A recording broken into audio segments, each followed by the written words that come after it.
talk to you from the concept that in our time and space with God's grace, we can make a difference. And that's framed by a story of Benjamin Mays, Dr. Benjamin Mays. When he was a boy, he was really poor, and he found a way to go to get a scholarship at Bates College near Lewiston, Maine. And his mother sent him up there from South Carolina with no money, just a round-trip ticket, so he could get there and get back. And when he got to the bus station, he discovered that he was not, that Bates College wasn't in Lewiston, Maine, where the bus station is, but it was some miles out. And so he walked around the building and tried to find anybody who would help him to get from there to out there. And after he couldn't find anybody, he decided he was going to take the other half of his ticket and then go back to South Carolina. And once he made that decision, found out when the bus might be leaving and stuff, he was looking real dejected, and an old black man sitting in the bus station in raggedy clothes. He didn't ask him to help him because first, in Maine, there are almost no black folks, period. And if anybody could help him, it was white folk. Second, he was old. And third, he didn't look right. He didn't dress right. But the old man came up to him and asked him, son, what's the matter? And he said, well, you know, the college is out. We thought it was here in town, and I can't get out there. He said, well, I don't have a wagon, and I don't even have a horse. He said, but let me see what I can do. And he went out and stayed 2 hours. And then when he came back, he said, son, I found you a way to make it to Bates College. And when Dr. Mays would tell this story, Dr. Mays went on to become the greatest educator this country has ever known. He eventually became president of Morehouse. He eventually became president of the Atlanta Board of Education. He was a great writer. He touched so many lives. But when he tells the story, he would say, you know, I'm certain in my own mind that if I had gotten on that bus and gone back to South Carolina, I never would have graduated from college. I never would have become the educator that I am. And he said, you know, I didn't even ask the old man his name. He says, but in his time and space with God's grace, he made a difference.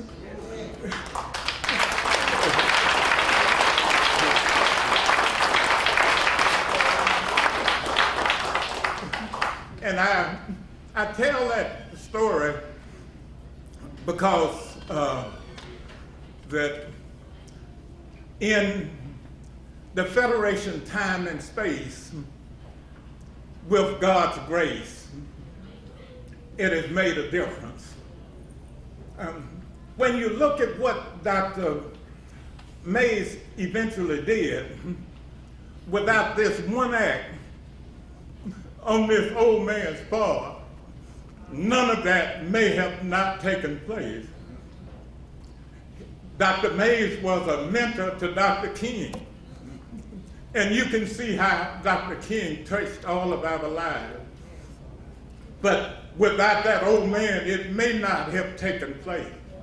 And so I was thinking about all the things that the Federation has done in one way or another to touch so many lives.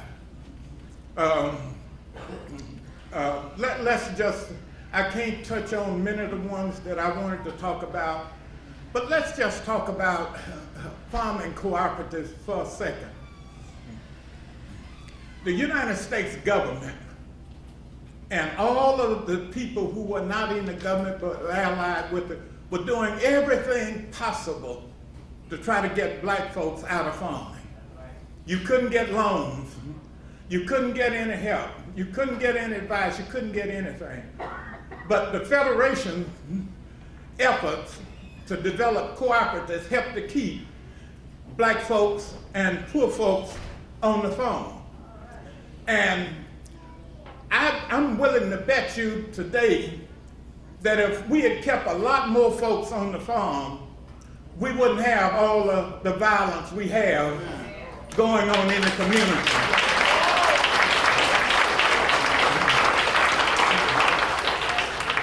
We wouldn't have 70% of our children born out of wedlock. 70%. We wouldn't have that if more of us could be kept on the farm.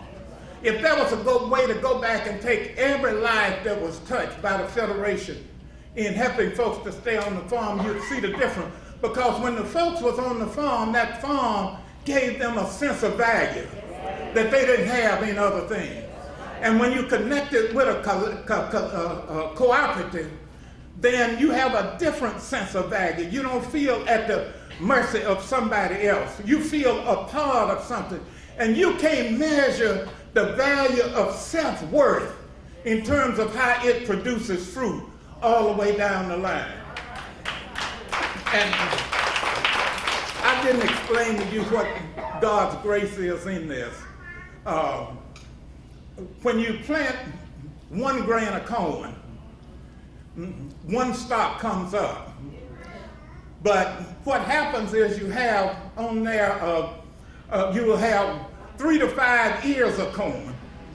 And each ear of corn will have hundreds of grain. You put in 1 grain, and you end up with many grains. That's God's grace in there. Without God's grace, 1 stalk would come up, and 1 grain would be on there. But God's grace just touched all kinds of things. And just as God's grace touched that old man, what he did that day, and touched all of our lives in one way or another, that's the power of God's grace. Think about the housing that people have. I grew up in a 3-room house. Now, not a 3-bedroom house, now a 3-room house. And at one time, 9 children, a mother and a daddy lived in there. There was no glass windows. There was no sewage. There was no water. There was no lights. We had to go and get water. Well, we had to go, we didn't even have an outhouse. We had to go behind the chinaberry tree. And people, because we were with 9 folks living, 9 children, mom and dad, 11 people living in a kitchen, a middle room, and a front room. Folks looked down on us because of where we live. And I remember so clearly when we left that house and moved into a nicer house, I felt like a whole new person. My brothers and sisters felt like whole new people. My mama especially felt like a new person. Without that one little move, I don't know whether I'd be standing here or not. Because it lifted my spirit, it lifted my self-worth. And so every time you put somebody in Windy Hills, you affect that whole family. Every time you put somebody in Sanders Black apartments, you affect that whole family. Every time you put somebody in Mandela and Greensboro, you affect that whole family. And there's no way to go back and measure what is done. Just like he didn't know the name of that old man, the Federation won't know each one of the lives that they have touched. But in its time and space with God's grace, he just made a tremendous difference. Take the credit unions and Freedom Quilting Bee and all of those things. I have no doubt that the sense of value that the women got from that freedom quilting bee that allowed them to travel all over this country produced all kind of results that we will not know about. I have no doubt that the credit unions have touched people's lives in all kinds of ways. We'll never know their name, but in their time and space, with God's grace, they made a difference. And let me just go ahead and stop right here and just say this. We know a lot about what Mr. Keon and what Mr. Klein did. Y'all could point to some concrete things. But we don't know how many people just simply looked at Mr. Keon and say, with him working like he is, with him being the kind of man he is, or looked at Mr. Klein saying, with him being the kind of man he is, I want to try harder. I want to do better. I mean, in Mr. Keon's time and space with God's grace, he made a difference that we can't measure, things we don't know about. In Mr. Klein's time and space with God's grace, he made a difference, and we just cannot measure. And as I run out here and say, I just want you to know that I wanted you to have that perspective. And I want you to have that perspective because my wife, 5-year-old Teray, I don't know of anybody who has worked harder to touch people's lives. And it was just 2 weeks ago that she says, I don't feel like I've done anything. I feel like I have wasted my life. And that's because she is looking at the size of the problem. And that's because each of the seeds that she planted, she can't see them. She doesn't know their name.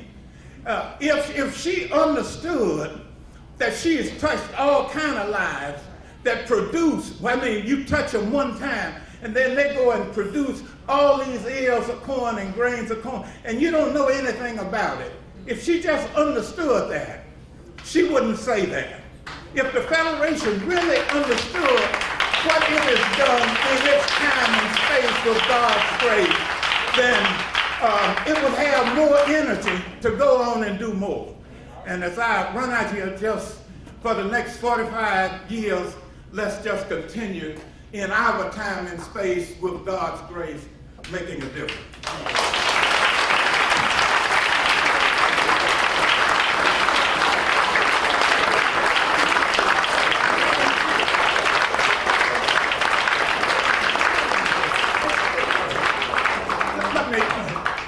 Let me do this. This is real important, and it's throwing everything off, but I need to tell it.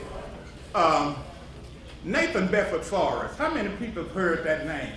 Nathan Bedford Forrest. NBF Homes, NBF School. Nathan Bedford Forrest was a Confederate general that shot down black soldiers. After they had surrendered in Fort Pillar, Tennessee. He also shot down people in Gunstown, Mississippi, black folk, after they had surrendered. And if there were any women and children there, he killed them as well. After the war, what he did was he went and took the Ku Klux Klan, became the first Grand Wizard and whatever.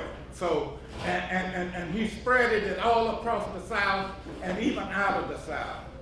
He made it into a power that terrorized a lot of people. But I tell you that because they are building a great big statue of him in Selma in the public cemetery. And 5-year-old went out there last week, and she went she went out there and she had a camera and was taking some pictures. So this man with long beard, Confederate, everything, he went up and grabbed her and shoved her. And then later, when she came back with two men, he came and put his finger in her face, just right this close. Now, he didn't put his finger in the men's face, he put his finger in her face. That symbols are powerful because symbols allow us to see in something whatever we want to see. If you use words to explain it, then we screen it out. But if you use a symbol like a statue of Nathan Bedford's sword, and then they throw in some things about what a great general. So we are fighting that Selma on public cemetery, in a public cemetery owned by the city of Selma. And I called a press conference last week to try and deal with this. And I got a little carried away because this is not like me at all, but I simply said if somebody didn't do something about him assaulting her, then I would do something. Now that's not me. that's not me. But she felt like she was alone out there struggling with it. And with the call went out that day, a whole lot of people showed up at the cemetery. But it's those kinds of struggles that sometimes, in 2012, we are fighting again for those things that we had to fight years ago. We are fighting the Klan again. We are fighting them taking the voting rights away. We are fighting them misdoing immigrants. We are fighting them trying to close down public education. We're just fighting on all fronts. But I know, and you know, in our time and space, with God's grace. Thank you.